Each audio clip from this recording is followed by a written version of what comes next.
Rosalind Sedacca, and you're on WGSN-DB, the Going Solo Network. And every week, we talk about all facets of divorce and families, children and divorce, dating after divorce, and the emotional and psychological consequences of divorce. And today, I have a very special guest with us who's going to give us information about handling the stress that goes with divorce. Unfortunately, we all know that divorce comes with a lot of stress, and it isn't stress that is short term. So we want to be able to master that stress and handle it in the best possible way.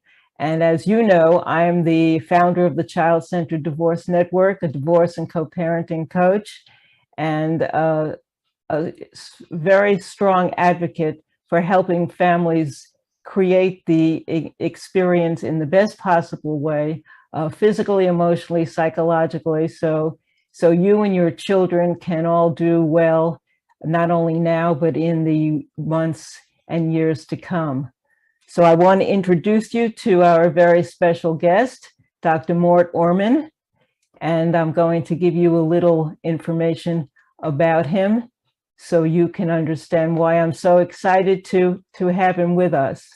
Dr. Mort Orman is an internal medicine physician and a leading stress elimination and emotions mastery expert. He has 40 years of experience helping people deal with the emotional stress, relationship challenges, and dealing successfully with major stressful upheavals in their lives. So he's a perfect addition to our show today, and I'm just delighted to have you with us. Thank you so much, Dr. Mort Orman. It's my pleasure, Rosalind. I'm happy to be here. Great. So let's start talking about one of the most common questions I'm sure you get asked all the time, and that's why both men and women find it so difficult to deal with the emotional stress of going through a divorce. Yeah, well, I think it's just a symptom of a larger problem in our society today, and that there's just a general lack of emotions mastery across the board. So no matter what the type of crisis is or the situation that we're struggling with, nobody really teaches us how to really understand our emotions well and be able to handle our emotions well. So I think that's the underlying problem in general. And the other thing to think about is that one of the main things that causes breakups of relationships is that people, a lot of emotions come up during the course of a relationship, and usually the parties involved, again, we have this general lack of emotions mastery skills. So we're not very good at dealing with anger. We're not really good, at some of the other emotions that tend to come up, and that causes problems in our relationships. And when they go on and on and on, sometimes that leads to the breakup of the relationship. So the same problem that caused the relationship to come to an end is going to surface again during the divorce, because there are a lot of emotions that get triggered leading up to, during, and after the divorce. Because it's a highly volatile situation. So we shouldn't be surprised, that there's difficulty both in men and women in each phase of the process, before, during, and after the divorce, because we all, to a large degree, lack real mastery when it comes to dealing with our emotions. That's for sure. Yeah. And what would you say are the most common stressful emotions that divorcing and divorced people struggle with, both men and women? Well, I think the big one is anger. There's usually a lot of anger involved on both sides, and that leads to sort of chronic resentment. There can also be a good bit of guilt. Sometimes you can feel guilty, particularly, any negative impacts that happen to the kids, or sometimes, towards your partner, you may feel guilty the way things have gone. There's fear and anxiety. What's gonna happen in the future? How am I gonna take care of myself financially? What's gonna happen, to our lives? There's obviously sadness over the loss of the partnership and the relationship, and the that special person in your life. And then we also tend to have regrets. We tend to look back over what happened in the relationship, and we tend to regret that we did this or said that, or this thing happened or that thing happened. So I think those are the common ones that I see a lot. And again, they're all things that we could learn, we could have dealt with better if we just had been educated about how to do that. I mean, I think it's kind of criminal that we're allowed to graduate college and not understand why we get angry, and not understand why we feel guilty, and not understand why we get anxious. I mean, nobody taught me that when I was in school. Nobody taught me in medical school anything about those emotions, and people just assume that you're going to pick that up or learn it, and most people don't. I think that's one of the most damaging factors in all relationships, and especially romantic relationships and parenting relationships, is we don't have the ability to handle them, to cope with them, and to make shifts when we're feeling certain emotions. We don't realize that we may have choices. We don't have to automatically react that way. We have choices in how we respond instead of reacting. We don't. Well, a lot of times we can't stop the automatic reaction because we've been programmed all our life to react that way. So it's hard to really stop the automatic reaction. But as soon as it occurs, there are a lot of choices we have about what we're going to do next. And that's where we have a lot of power and a lot of control. So a lot of times people try to stop having their emotions, and that's probably not a wise thing to do, because your body's going to just react automatically anyway. The best thing to do is to learn strategies for what happens when you do get triggered and you do start to feel angry, or you do start to feel sad, or you do start to feel guilty. What you're going to do at that point. And those are things that people can be taught. And I've been doing that for 40 years. I've been teaching people how to develop those skills so they have them handy when difficult situations come up. Yeah. And I think one of the most important questions for me to ask you is, how do the stress emotions that parents innately are feeling during the divorce and separation process, how does it affect the children? And that's the area that I focus so much attention on in families. So I value your feedback. Yeah, I mean, it's really bad for the kids when they see the parents getting emotional with each other, getting angry with each other, all the knockdown, drag out fights that tend to occur sometimes. And, some of this is stirred up by attorneys, but if they get involved in the process. Yes. But, it's just, the first place, it's not good modeling for your kids. Firstly, it's not good modeling for how to succeed in relationships in the first place, because the kids are seeing that you didn't make it work. And so what does that mean for their future and their ability to make relationship work? So it's not providing a good example for, successful, loving relationships for the kids. And then it's also, telegraphing, poor emotion handling skills. And so the kids don't have any role models. They don't see people dealing with emotions well. And so they end up sometimes, having their own problems dealing with emotions, because they see what happened when their parents were in a very emotional situation.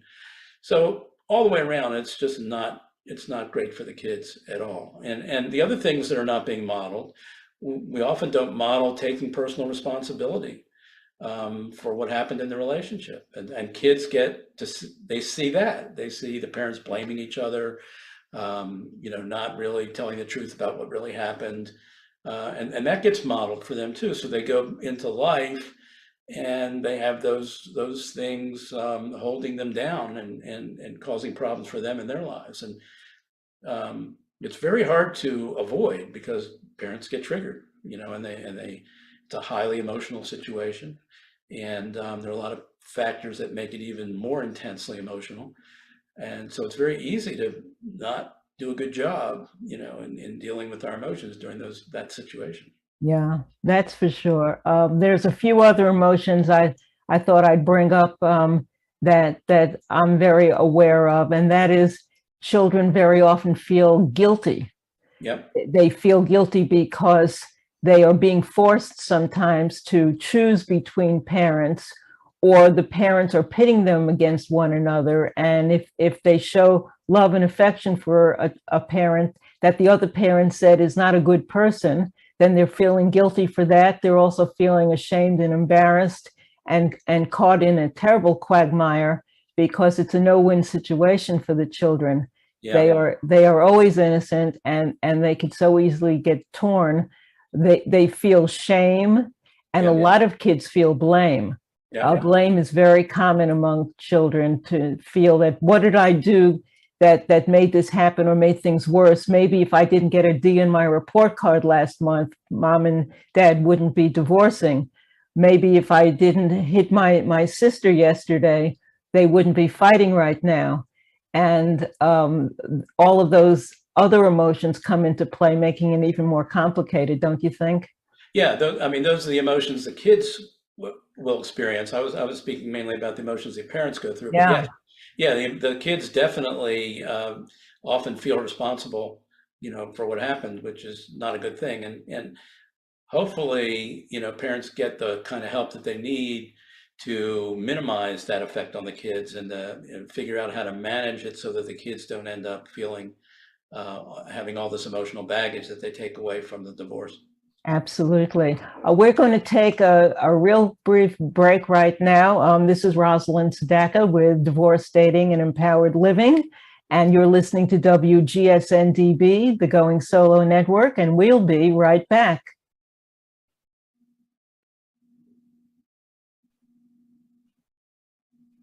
And here we are back again. This is Rosalind Sedacca, founder of the Child Centered Divorce Network.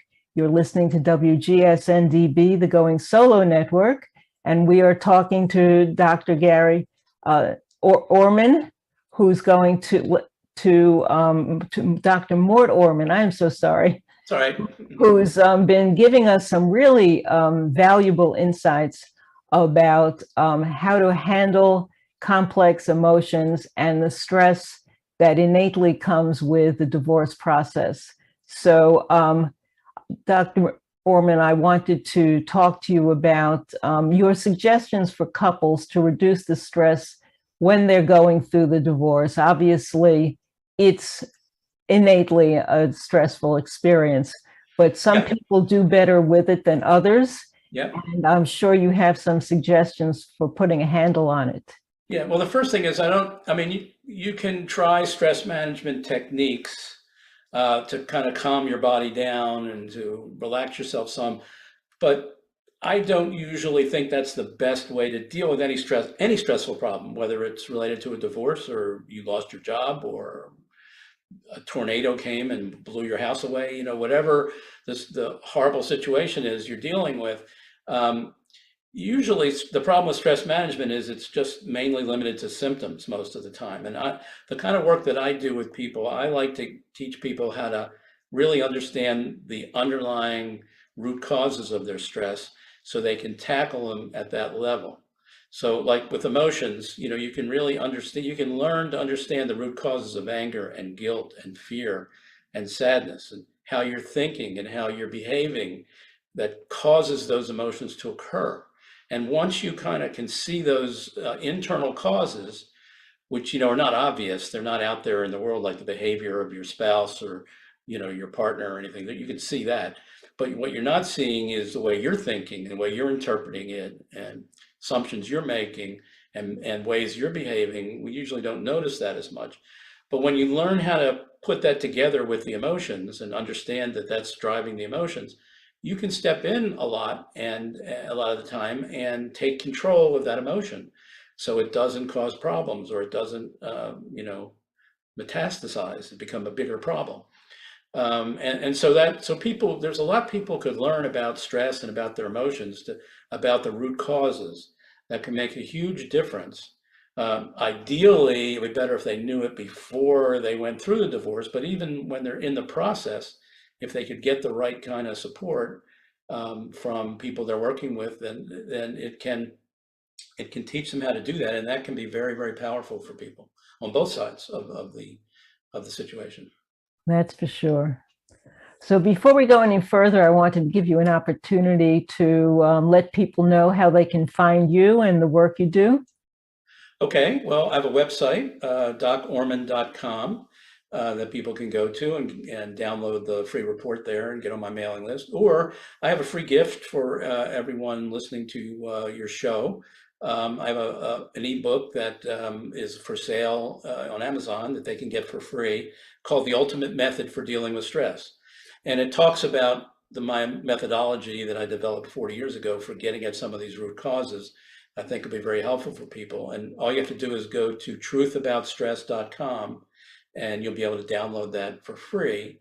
And then, like I say, you'll be on my mailing list. If you want to receive emails, you can always cancel if you don't want to. But I send out emails every week on a topic related to stress that hopefully is helpful to people. That's wonderful. It's great to have something like an ebook that you could refer back to, because a lot of these ideas we nod and affirm, but they slip through our minds, that they're not immediately there when we need them. And it's nice to be able to have something to refer to Yep. to give us just the tips and the reminders that we have choices. I wanted to also ask you on a topic related, but moving into the other side of the divorce equation, and that is how divorced people can avoid ending up divorced again in their next serious relationship. I talk a lot about being very mindful before you start another relationship, understanding the lessons you need to learn, and finding the gifts in your divorce that you could say, this is something I will do or won't do. This is something I need more of or less of. What responsibility did and what part did I play in the divorce?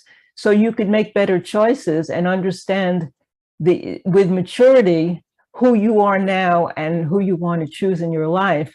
But how could people avoid ending up divorced again in their next relationship? That's such an important question. Yeah, and I think you hit the bottom line on it. It's really about learning about what happened and understanding why it happened. And a lot of times, if people are going through a divorce on their own, or maybe just with each of them having an attorney, but they don't have somebody like you to work with, somebody who's coaching them on the mindset issues and things like that, or the questions they need to be really exploring in depth, they might not ever get to that place where they understand what happened. Because a lot of times people need support and assistance in figuring that all out. Because it's really hard when you go through a painful situation like that to really tell the truth about what happened from your side and also from your spouse's side. We're not, again, not only are we not good at handling emotions, we're not really good at deeply telling the truth about a lot of stuff. And again, we don't get a lot of training and encouragement in that. So these are deficits that we have that set us up for the next time having the same kind of an outcome if we don't overcome those barriers and if we don't really take stock of what happened and how we contributed to it. And not to say the other person didn't contribute either, because usually both parties are Oh, yes. majorly involved. But it really comes down to telling the truth, which again is not a simple thing to do. When I work with people to help them deal with any kind of stress, what I'm ultimately doing is leading them to be better able to tell the truth about why that stress is happening for them, how they're involved in creating it, which they don't usually see, and so that they can get a handle on what's really going on. And once they can tell the truth, a lot of times they can see, oh my God, I didn't realize I was doing that or thinking that way or making those assumptions, and I can change that or I can do something about that. But until they get to the point where they see what's happening and deeply tell the truth about it, they're probably going to run into the same problem the next time because it's just going to repeat itself. Yeah, people do tend to get stuck in patterns and do the same thing again and again, expecting different results. And we all know that's never going to change unless we make a shift and change. Or they think they've identified the cause and that they know what not to do next time. And that may or may not be correct, but a lot of times they don't really identify the deeper causes. And unless they've got somebody to work with to help them go through that process of self-examination, it's very hard to do it on our own.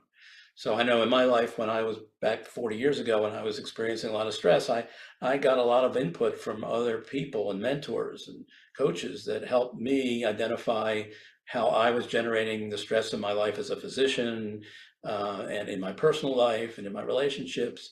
And it was very helpful to be able to see all that, because then once I saw it, I could do something, to fix the problems that were there. That's right. You can't do anything without starting with awareness. That's the first Yes. key to everything. I was curious whether you integrate any physical techniques and processes in your work on stress. Yeah, I don't. It's not to say that I don't think they're helpful. It's just that information is widely available. That's what stress management experts have been promoting for decades. And you can find that information online. You can find it in books, self-help books. It's all over the place. The information that I impart to people is very rarely communicated. And what I talk about is all the myths and misconceptions that people have about stress and how to deal with it. And people are walking around with a tremendous amount of misunderstanding, which is one of the reasons why we're not so good at dealing with stress, because we've got these faulty concepts that have been given to us by the stress management industry, that just aren't true. And that's why, if people download the ultimate method for dealing with stress, I go into most of those myths and straighten them out so people understand what the real truth about stress is. And that usually puts people on a different path of thinking about stress and dealing with it, and trying to understand and get at the underlying root causes, which is, to me, the most powerful way to deal with stress. That's why I call it the ultimate method. That's the most powerful way to deal with stress, is get at the underlying causes, not manage the symptoms for the rest of your life, which stuff doesn't make the problems go away. It just makes them stick around. That's really pivotal. Can you share one of the most important myths that you debunk? Yeah, well, the first one, it's funny. 40 years ago, when I started getting on this journey to understand what was really true about stress, one of the first things I realized is that stress doesn't really exist in the way we think it does. It's just a word. It's a concept. It's a word that some guy named Hans Selye invented in the 1940s. And we've been using it ever since. Prior to 1940, nobody ever suffered from stress. We didn't have, there was World War I. People went through World War I. There was no stress in World War I. We didn't have the word. Okay. So it's just a word. It's a buzzword. It's a general term. It's not a thing that actually has an independent existence. It's a word that stands for problems. So when we say we're stressed, what we really mean is we're having problems in our life. One problem you can be having is you're getting divorced. Or one problem you may be having before you get divorced is you're having trouble in your marriage. Or you can have 1,000 different problems, but that's what's actually going on when we say we have stress. So people would be much better off if they just eliminated the word stress from their vocabulary, because instead of thinking they have stress and that's the problem they have to solve, they would start focusing on, or asking themselves, what are the actual problems I'm having in my life? Am I getting angry all the time? Am I having anxiety attacks? Am I having financial issues? Do I not trust my spouse? Is my spouse cheating on me? Are my kids not behaving or not listening? These are all very specific problems that are what we mean when we say we have stress. And by trying to deal with stress, you're only going to deal with the symptoms of those problems. You basically, when you think about stress, you just take all your problems, you lump them together in a big basket. You call that basket stress. And then you ask yourself, how can I deal with my stress? And when you do that, you're pretty much limited to symptoms. So you could do yoga, meditation, you could drink alcohol, you can do drugs, anything you want to do to reduce the symptoms. But if you really want to get at the causes, you've got to break those problems apart into their individual components.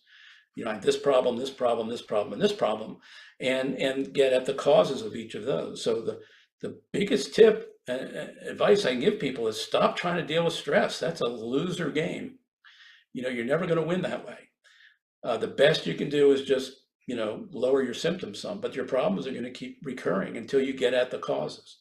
Excellent. And that's the ideal. That's the ultimate way to deal with stress. So you're reframing stress in a way that we're not used to hearing people talk about it. I'm reframing it in the way that it truly is. Yes. It truly is a Yes. word that was invented in 1940s. That's, And that's what it is. Now, there are physiologic changes in our body that everybody talks about mhm. when they talk about the stress response.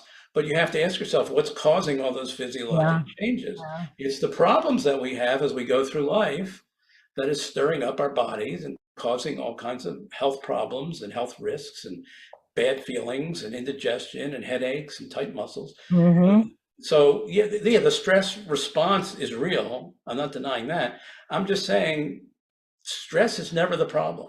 Yeah. It's just a label, and the problem is what's going on in our life. So for example, I often give when Unfortunately, I'm going to have to stop you here, and okay, I wish we could talk longer about it, but you've made some outstanding points, really valuable, and I so appreciate your perspective on this. I think everyone should really take note of it and take advantage of the free book you're offering, because that'll make all the difference for everyone. Give us that URL again to get the free book. yeah, it's a short book. It shouldn't take people long to read. It's truthaboutstress.com.